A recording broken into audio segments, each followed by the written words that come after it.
malaikat di dunia tuh yaitu orang tua aku yang bikin aku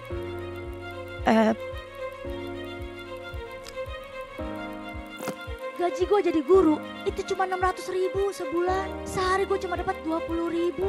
Gue naik ojek ke sekolahan pulang pergi udah habis 20.000. Lah ini gaji gue jadi cuma buat tukang ojek. Kalau gitu mending tukang ojeknya aja ngajar sekolahan gue. Biar gue yang ojek. Kita hidup itu selalu diberikan pilihan. Mau terlihat hebat atau tidak terlihat.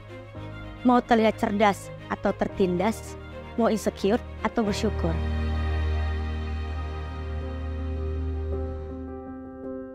Waktu kecil apakah aku pernah membayangkan bisa menjadi sosok seperti ini tuh? Enggak. Buat aku yang udah pernah mengalami menjadi guru honorer dengan gaji 20.000 per hari, itu agak berat ya.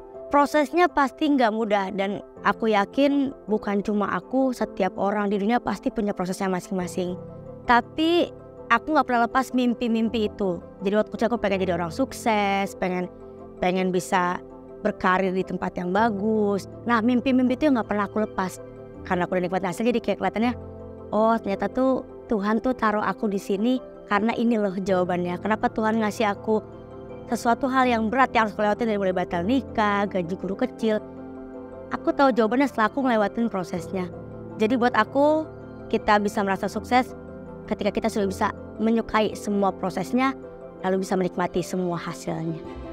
Apa sih Ki yang bikin lo akhirnya bisa kembali bangkit dari semua keterpurukan ketika aku ngerasa aku ngecewain orang tua aku? Di titik itu aku ngerasa gak bermanfaat. Kayak ngapain ya gue cuma bikin malu. Tapi aku sadar hidup manusia tuh prosesnya cuma dua. Bahagia sama sedih. Kalau hari ini kita sedih, besok kita bahagia. Kalau hari ini kita bahagia, siap-siap buat sedih. Akhirnya pola pikir yang membuat aku jadi berubah. Gue gak boleh nyerah sama hidupku.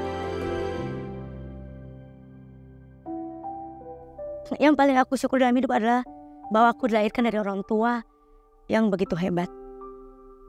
Seorang ayah yang selalu mengajarkan, gak apa-apa Ki orang begitu sama kita, asal kita jangan begitu sama orang. Seorang ibu yang mengajarkan bahwa mama tahu Ete lebih kuat daripada ini. Jadi kalau mama aja kuat melewatin semuanya, masa Ete enggak. Kan Ete kan gabungan anak mama sama ayah. Itu ya aku bersyukur Tuhan masih kasih umur orang tuaku sampai detik ini melewati prosesku dari mulai sakit, tumbuh, sampai sembuh. Karena kan dulu aku di antara keluarga besar, aku salah satu orang yang mungkin bisa dibilang yang robos itu gitu, yang punya mimpi besar. Sementara kemiskinan tuh udah jadi struktural gitu di keluargaku. Jadi kayak, ngapain sih sekolah tinggi-tinggi, tadi ujung-ujungnya jadi kasir. Itu sih yang bikin aku akhirnya membuktikan ke semua orang yang mungkin dulu mencemooh aku, yang mungkin dulu merendahkan aku. Rasanya tuh jadi lebih besar untuk bukan bawa diriku sendiri, tapi aku bawa nama orang tuaku gitu. Setiap apapun yang dilalui sama setiap manusia itu pasti ada alasannya. Sama seperti kenapa aku sekarang disebut sebagai Queen of Roasting Indonesia, itu pasti ada alasannya. Ketika orang, wah ternyata ada ya komedian yang berani. Nah itu tuh aku dianggap sebagai mewakilkan banyak suara rakyat untuk kepada wakil rakyat. Mungkin itu salah satu alasannya kenapa aku ditakdirkan menjadi orang dengan bermulut pedas. Jadi aku rasa ya ada kaitannya pasti. Aku bersyukur salah satu karir yang aku capai sekarang karena predikat tadi ya, tukang roaster. Kemudian kalau ada beberapa pihak yang kurang setuju, kurang sependapat, pasti ada.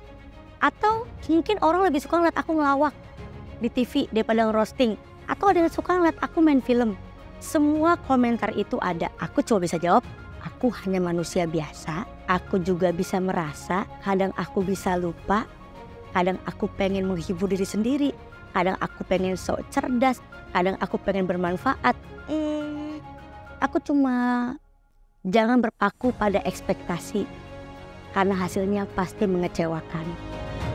Buat teman-teman yang mungkin sekarang lagi merasa hidupnya stuck, udah coba beberapa hal tapi gagal terus, patah terus gitu. Kita tuh punya timelinenya masing-masing. Kapan kamu sukses, kapan kamu menikah, kapan kamu bisa mencapai apa yang kamu mau, itu udah ada timelinenya. nikmatin aja prosesnya selama di jalur yang benar dengan cara yang benar. Kita harus sadar bahwa kita diciptakan bukan untuk menyenangkan banyak orang, tapi untuk bermanfaat bagi orang banyak.